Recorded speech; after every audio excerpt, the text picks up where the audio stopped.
Reality Team TV, we back. We back. And guys, I know I usually say, we've got a very special guest in the building. I usually say, every person I get onto the red chair, to me, they're very special in their own way. But certain people are just special in their own different ways. This one is a family one. We go way back, way back, way back. This is a family link up, family tree, and we're just gonna have another beautiful conversation. But yeah, man, this one is definitely extra, extra special. So yeah, man, I'm gonna let my bro introduce himself. I'm gonna crack on from there. My bro, take it away. What's up, my beautiful people? My name's Izdin Njuki, and I'm known as Real Hope Mode. And I'm here to talk about my life, man.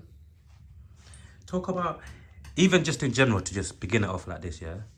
Who's the man? Obviously people are looking at you. You look handsome. You're hench. You look good. But before we dive into everything else, yeah, who's the man behind the muscles and the swag? This is a man that has consistency and willpower, and is a man that never gives up in life. Especially if he's been going through hard times. He's just there to motivate people. Motivation is important, man, especially 100%. the day and age that we live in. And even talking about motivation in general, yeah? If you're the one who, motivates other people, yeah? Who motivates you? I'll be honest with you, I got a lot of guys that motivate me. Like, for example, I'll name it now. For example, like Hannibal for King, he's motivated me in terms of calisthenics and stuff like that. I've looked up to a lot of people in life, and the most person that motivated me the most is my dad. He's taught me discipline from an early age, from when I was young, and I've always had, like, how can I say, I've always had this like obsession of muscles and wanting to be fit or wanting to be strong, because I used to sit there and used to watch comic books and all this kind of like watch superheroes and all this Marvel stuff, so I was really fascinated by having big muscles and being strong and stuff like that. But to be honest with you, I come from an athletic background, so I've done a lot of sports as a young kid growing up. We used to be in the park 8 hours in Bruce Castle Park playing against olders, which is crazy for at age 9. So from age 9 to age 8, we're playing against guys that were like 18 years old, big guys. And, even if we used to get knocked down on the floor, we'd get back up and, strike back and my position I used to play used to be defender or striker sometimes, so like we as growing up, as even with my siblings and all of us, they used to tell us that before you brush your teeth, you need to do some press-ups. That's what they used to do. I used to wake up in the morning and see my dad do push-ups, and that motivated me, more, into just being disciplined. Even leaving the house, we had to learn how to tidy up, before leaving the house, cleaning your bedroom, just learning stuff like that. It just comes to learn that, when you have discipline in you, you can achieve the things you want, through patience and consistency and hard work. Patience and consistency and hard work, yeah? Over the years, if we're talking about fitness, what's the first area within fitness? What's the first area that you literally fell in love with? Because obviously, like I said, there's calisthenics, there's so many different, like things within fitness. What's the first area within fitness that you actually fell in love with, that you actually dedicated your discipline and your everything to? You know what? I'll be real with you. That is the gym. And the thing is, when people talk about like consistency, it's not just about the consistent. It's just about, again, it's about the discipline, but it's about having that willpower and having that drive. Because when I'm in the gym sometimes, and I'll be real with you guys, I don't really look at the time when I'm training. Like, I don't really look at the time. I kind of I'm just zoned into that moment. I'm just in there, just training, just going ham. Like, I don't even see and go, oh yeah, oh no, it's 4 o'clock. Okay, I have to bust out, I have to leave. Because when I'm training, I'm enjoying the exercise. I'm not thinking about, oh, I need to leave at this time, unless if it was different. In fact, if it was, let's say for example, if it's work, then it's like, okay, cool, then I have to I have to leave. But when I'm in a moment of my training, I'm just there zoned out, man. Like I'm having a lot of things that's going. I got a lot of thoughts that's in my head. You know, there's so much thoughts I have. You know, it could be things that have happened in the past, and I just feel like gym is good. To me, in general, gym is good for mental health. It's good for mental health because I was going through a time where I was going through a dark place, and you know, I was eating away, gaining weight. You know, I didn't really care about like that time. I kind of just didn't really care about life, really, to be honest with you. So I was going through like a slight breakdown, and then I thought, you know what, I need to come out of it. When at that period when you was going through, you know, that breakdown, Yeah. you know, whatever you can talk about, you get me, again, whatever you can talk about, you can share with us. Like, what was you going through? I was going through like it was like a depression. It was kind of like it was like a depression, but it was like it's a bit similar to like kind of like what Tyson Fury was going through from boxing, and that's why I could understand Tyson Fury's Mental breakdown mental at the breakdown, time. yeah, at that time. But for me, I had to find a way, and I had to kind of just snap out of it, and I had to just get back on my feet, you know, because I feel like I have there's a lot of things, there's a lot of life left for me on this earth, you know, and I've just got to do the most as I can on this earth, you know, and that's one thing we have to learn. We have to be grateful that we live in every day, you know, and yeah, like, so that's why, like, when I go to the gym, I'm there to like, I'm there to train, to get the results, but also motivate people, and you know, they can be inspiring and all that, etc. You know, motivate people, you know, tell them that, look, whatever you want, you can achieve it. It's never too late. You know, you can always you can always climb back up, you know, because sometimes we go through a plateau, but then we get back on our feet. You know, that's part of the process. Sometimes when you fail, it's good to fail, because when you fail, you learn from your mistakes.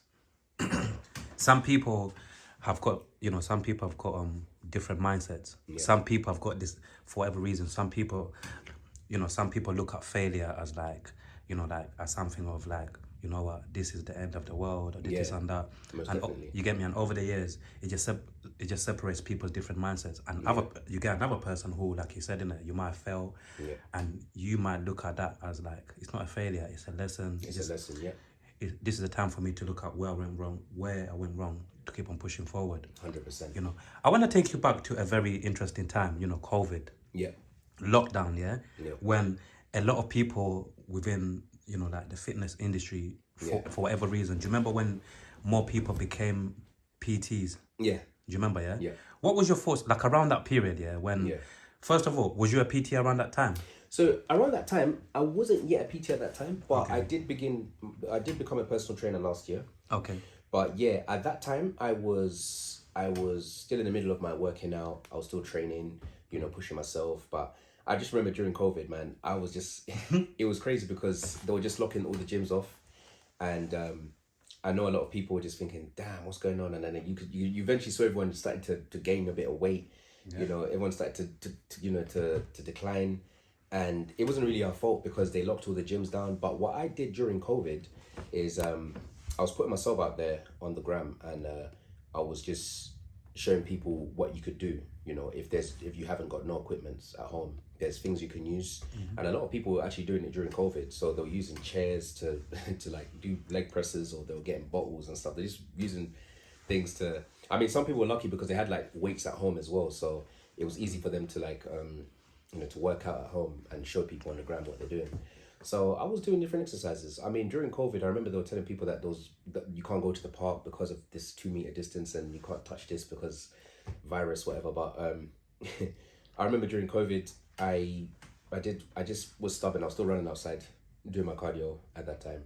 I did wear gloves at that time, so, and wearing a mask, and then doing pull-ups on the chin bar thing in the park, which was quite interesting because I still wanted to keep my gains, But I'll be honest with you, when they locked, you know, sometimes you do certain exercises at home, and sometimes your brain is telling you you need more equipment. What is there to use? So even just doing the press ups, it's like, okay, but I want to do something that I can just push with the weights, you know. But bear in mind, I did have like a bench. I did have like a bench in my garden, so I would use the bench to bench press. But I just realized that the dumbbells were not heavy enough for me. Okay. So it kind of got to a point where like I did start feeling down. Like I started getting a bit depressed, and I know everyone started getting a little depressed because they're not going to the gym. And you know, I realized that the gym is a very powerful tool because it only takes one person to notice you, especially if you've trained hard. You know, you're getting you're getting a respect from everyone else. You've put in the work. You know, you're getting credit from people, right? Yeah, like it takes one person to notice you. You know, you can end up being a film actor. I mean, I'll give you an example. Like Arnold Schwarzenegger, he's another example. He came from being Mr. Olympia, and then look at him. He played the Terminator. He got into movies. It's another example. Like who can I mention? There's so many out there. There's a lot. There's a lot that do gym, and then they end up being Dwayne Johnson, The Rock as well. I mean, he got from being a wrestler to doing a little bit of films and also doing gym motivation as well. So these are people that I look up to. I look up to The Rock. I look up to Ronnie Coleman. I do look up to him. He's a good he's a good influencer. But in terms of the deadlifting, is crazy because he broke his back, but he's got a world record of deadlifting. What about Eddie Abu? Eddie Abu, yeah. He used to be like, I think, a bodybuilder too, right? Yeah, I think it was a bit, bodybuilder. Now we're just busy eating eggs. Yeah. Oh, yes. And he's telling people, okay, this is the stuff you need to eat. This one you can't eat. This, that. I mean, his physique was amazing. Ghanaian, man. Genetics, good genetics as well. Yeah. Them ones have those. I want to take it to also just to incorporate the fitness conversation that we're having. Yeah. Nutrition. You know, I want to talk about nutrition first. Yeah. Because I assume that back in those days when some people started, you know, the fitness journey, lifting, all of these things, we never had as much information as we do now, right? Yeah. On nutrition, innit? So people would just probably ending up eating maybe like the wrong foods or just trying whatever they're doing, innit? Yeah. Like, when did you start incorporating like, you know, like nutrition into like, you know, your fitness like routine? Okay. So what I was doing, especially what I was doing is, so in terms of there is what bodybuilders do normally. So they go through like a bulking stage and then they go through like caloric deficit. Okay. Or it's like maintenance. So for me, when it came to nutrition, I try to eat as healthy as I can, especially when I'm in the gym environment. So like, I'm not going to say to myself, I'm super, super clean, but I do try my best to eat clean while I'm on a caloric deficit or while I'm just training to get proper results, because they say that you get the results from training, but you also get results from the kitchen as well. So it's not and the thing is, so you put hard work, you stress your muscles, you tear your muscles, cool, but the growth actually comes from eating and recovery. 8 hours of sleep. I'm gonna talk about recovery too. With nutrition, I like to have like, you know, for example, like I like having chicken, you know, grilled chicken, not fried chicken, but grilled chicken with like brown rice, you know, black. I mean, I can go into it now, like salad, all of that. You know what I mean? When it comes to breakfast, I like to have like oats or Weetabix, you know. And to be honest with you, I have to make sure I have my breakfast. Even if I'm going to work, I have to make sure I have my breakfast. It's just talk about even breakfast, yeah. Yeah. Because I'll be honest with you. Yeah. I wish my body was different. I wish every single morning I woke up, you know, I had the key word here is the appetite. The appetite, yes. You know, for actually eating. Yeah. But most mornings when I wake up, I actually don't have the appetite to eat. Even like I've tried to even eat smaller things like little bananas and whatever. But sometimes to just force myself to eat. Like 9 times out of 10, I just can't bring. In bodybuilding, you know that they'll call that now. They'll call it intermittent fasting. Intermittent fasting. Okay. So it's where you don't eat in between a certain hours and then you eat. And actually, in fact, it's been actually proven that it's actually really good for the hormones. So it's actually good for your HGH. Yeah. Okay. So you're going back to obviously your breakfast, like we're talking about. So in terms of, as you mentioned, big appetite. So for us now as bodybuilders, like we have to make sure we have like 5 eggs or 6 eggs in the morning. And I mean, if someone looks at you, if it's your wife or whatever, they'll be like, "Oh, this is too much." But it's generally just even men and women, when we eat, especially when we're having breakfast, Yeah, so for me in the morning, what I do is I have like 5 eggs, like five scrambled eggs, and then I'll have a Weetabix, and I have maybe green tea as well, and an apple as well on the side, and bread. So I have like brown bread with maybe cheese, or maybe, yeah, I'll have that in there, and that's my breakfast done. But every time before the first thing I would do in the morning is have a glass of hot water. Just good for my digesting. It Why? helps. Why not cold water? Why hot water? The thing is, when it comes to have, you see, the thing is, when we have cold water is not too bad, especially if it's like a hot day. It's okay to have cold water, but if you're having hot water, it's been proven for anti-aging. What's So that? that's so like, you know how people, it slows down our aging. Okay, anti-aging. Okay, cool. Yeah, Yeah, of our okay, skin. cool. Yeah. So that's why hot water is really important. And I learned that from my father as well, because my dad was always having hot water in the morning, and I've seen the benefits. Actually, it helps. So it's really good to have hot water in the morning, just for your digestion. I just feel like when I drink hot water, everything just digests a lot more than when I have cold water. Okay. Yeah, so I have that, and then then I have my breakfast, and then after, when it comes to like 1, I'll have like, like chicken wings with like with broccolis and rice. Then I'll wait after like maybe like an hour later, I'll start snacking, but on good snacks. So instead I'll have like dark chocolate, but sometimes I'll be honest with you, on a cheat meal I would have like just the normal chocolate, like Kit Kat. Yeah. But also, then I'll eat again, and I just eat other meals, and then I'll go straight into the gym and start working out, because I find it that when you're in a caloric deficit, it's hard to train when you're not eating enough. So you have to make sure you're still having your amount of calories. Like for me right now, my calories, I'm having like probably 3,500 calories now, when I'm on a caloric deficit. So I'm just trying to eat as much as I can. But yeah, I mean, it's all part of science, really, to be honest. When people talk about cheat meal, Yeah. is it, because I've tried to work it out, innit? Yeah. When people say this word, cheat meal, today's my cheat day, cheat Yeah. meal, is it different for everybody else? And do you think, from your personal experience, do you think some people take the cheating meal, like the cheat meal, cheat day, a little bit too far? If you get what I'm trying to say, because human beings, we just like that, innit? Like for example, me and you, we might, we might be gym people, but I assume, you might correct me, I assume that my cheat meal might be different to you, or my cheat day, or Cheat meal whatever, can you be get me? totally different. So, for example, let's say if you're having a cheat meal. So, a cheat meal could be like, let's say Friday, Saturday, and Sunday, you're going to have a cheat meal. The rest of the day, you're going to be eating super clean throughout the whole day. But then on that Saturday, you're probably going to grab, like, let's say pizza. So, it could be pizza.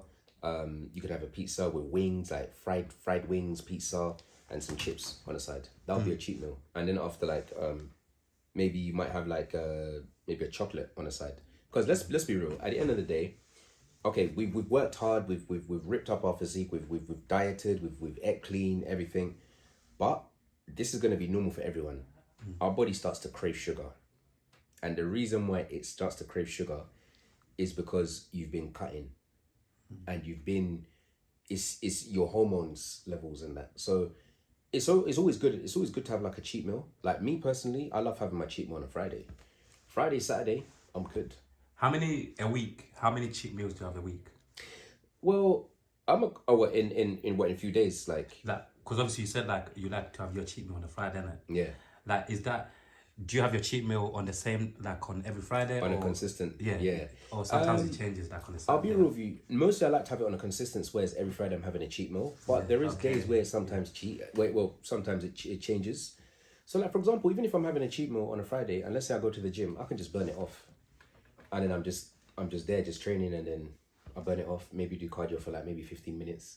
Maybe doing a stairmaster. And sometimes it takes like only like a 15 minutes like session to burn off some of that cheat meal. Yeah, like you could burn a little bit of it. Yeah. But mainly, if you're trying to burn completely, it takes probably like maybe 5 to 6 days just to proper burn. If you're proper like, but if you're burning like for example, if you're trying to burn water, yeah, that's easy. You just sweat it out when you're on the treadmill. Okay. Yeah.